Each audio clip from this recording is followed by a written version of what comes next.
Buenos días, hermanos. Continuamos con nuestro libro de números. Les ofrezco un café, café con Dios. Ok, estamos terminando casi el libro de números. Hoy corresponde el capítulo 34. Pero permítame hacer una reflexión general del libro y casi del Pentateuco, ¿no? Porque ahorita que estamos llegando al final del libro, también estamos en el umbral de la entrada a la tierra de la promesa.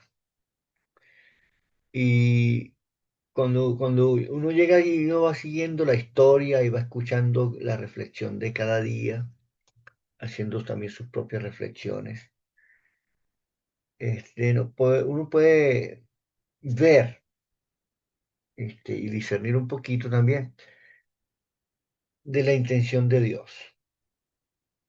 Eh, el llamado, cuando Dios llama a Moisés, y podemos ver que todo esto del Pentateuco, no es sino ya el trayecto, el viaje hacia la tierra prometida, hacia lo que Dios ofrece. En todo esto que hemos estudiado, Dios pues regula la manera del culto, la conducta de los líderes, de los sacerdotes, las cosas que Él quiere, pero enfatiza mucho la promesa que Él ha hecho. Desde Génesis hemos empezado a leer que Dios ofreció una tierra. Y a Abraham le dice, a ti y a tu descendencia daré esta tierra. En todo esto vemos que por causa del pecado y de la rebeldía, pues hubo una esclavitud, después de la esclavitud, entonces, este, Dios promovió, procuró también la salvación, conservando a José allí en Egipto, y luego viene Moisés, promulga la ley por medio de Moisés, comienza el peregrinaje desde Egipto hasta la tierra de la promesa. Pero en Levítico vimos que ya unas órdenes de culto, de adoración, la estructura del santuario, la conducta del sacerdote, las precauciones que se deben tener, la manera de estar habilitado y calificado para entrar en la presencia del Señor y poder experimentar su gloria. Y aquí en números hemos visto todo más o menos estos 40 años en resumen, el libro aquí, ¿no? Cómo quedaron algunos en el desierto y por qué quedaron. Como hemos visto cómo la murmuración fue un pecado muy condenado. Y ahora que estamos en el umbral de la entrada, vemos las recomendaciones finales. Vimos hace un par de días cómo la tribu de Gad, de Rubén, la media tribu de Manasés, insistieron en quedarse antes del paso del río Jordán. Siempre la voluntad de Dios ha sido llevarlos hasta el final, hasta la tierra de la promesa. La cosa es hasta el final siempre, ¿no? Y aquí en este capítulo hay, digamos, tres cosas que se pueden resaltar acá. La una es como Dios este, tiene su plan bien organizado, completo. Él está considerando cada detalle. Que él no es un accidente, todo está bien planificado, Dios sabe dónde quiere llevarnos. Igual que nosotros, él tiene una voluntad bien precisa y a veces a nosotros nos cuesta entenderla y mucho más nos cuesta aceptarla, cumplirla, ¿no? Y aquí estos libros pues nos enseñan todo esto. Aquí, este, la primera cosa que dice, capítulo 34 dice, el Señor le dijo a Moisés, hazle saber a los israelitas que las fronteras de Canaán, la tierra que van a recibir en heredad, serán las siguientes. Y luego desde el versículo 3 en adelante, hasta el versículo 12, define esos límites, designa límites de la tierra. Al designar el límite de la tierra, bueno, desde dónde hasta dónde y qué va a corresponder a cada uno. Luego designa las personas encargadas de lo que van a hacer, que fue lo que leímos ahí en el texto inicial, ¿no? Y posteriormente,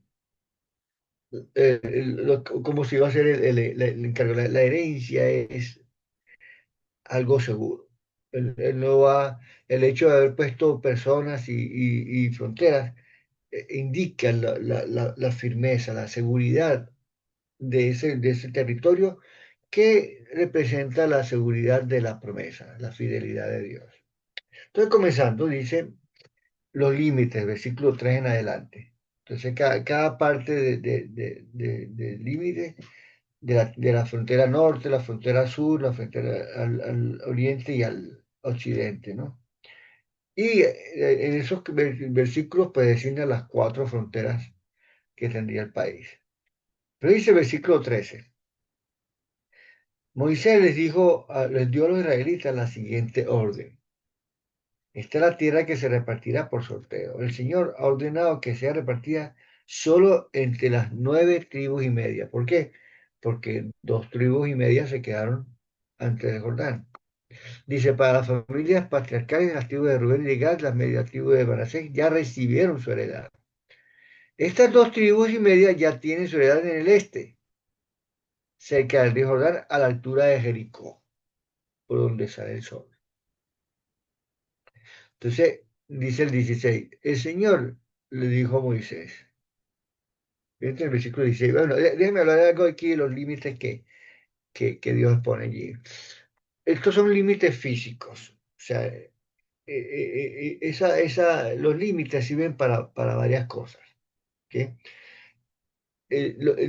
Primero, Dios delimita la tierra. ¿Ok? ¿Por qué? Porque es necesario tener orden. La gente necesita saber dónde está y hasta dónde puede estar. Y eso es la señal de la protección de Dios. Nosotros necesitamos ubicarnos en la vida dónde estamos, dónde estoy yo y hasta dónde puedo llegar. ¿Ok? Eso es la mayor demostración del orden y del amor de Dios. Poder identificar dónde se está y hasta dónde se puede llegar. Otra vez, no es una manera de restringir a la gente, sino más bien es una manera de proteger. Los límites protegen siempre, siempre. Y los mandamientos de Dios son los límites, funcionan como esos límites para nosotros. ¿Ok? Y los límites, otra vez, los mandamientos que son los límites no son para restringir, sino para proteger. A mí a veces me da temor y me da tristeza cuando hay familias que a los hijos no le establecen límites. Muchachos, todos los días tú los ves y no saben dónde están. Y por lo tanto no saben hasta dónde pueden llegar. Y al no saber hasta dónde pueden llegar, pues llegan hasta donde ahí y fastidian y molestan y se dañan a sí mismos. Necesario que se establezcan límites y tenemos que ser fieles a esos límites. Recuerden, son el orden, son la protección de Dios. Y los mandamientos son los límites. Nuestros hijos, nosotros mismos funcionamos bajo preceptos que determinan el espacio en lo que yo soy protegido, en lo que yo puedo andar con libertad. Y el cuidado que debo tener de no trascender, de no exageradamente sobreponerme a esos límites que Dios me pone, que la sociedad me pone, que la familia, que mis responsabilidades también determinan para mí.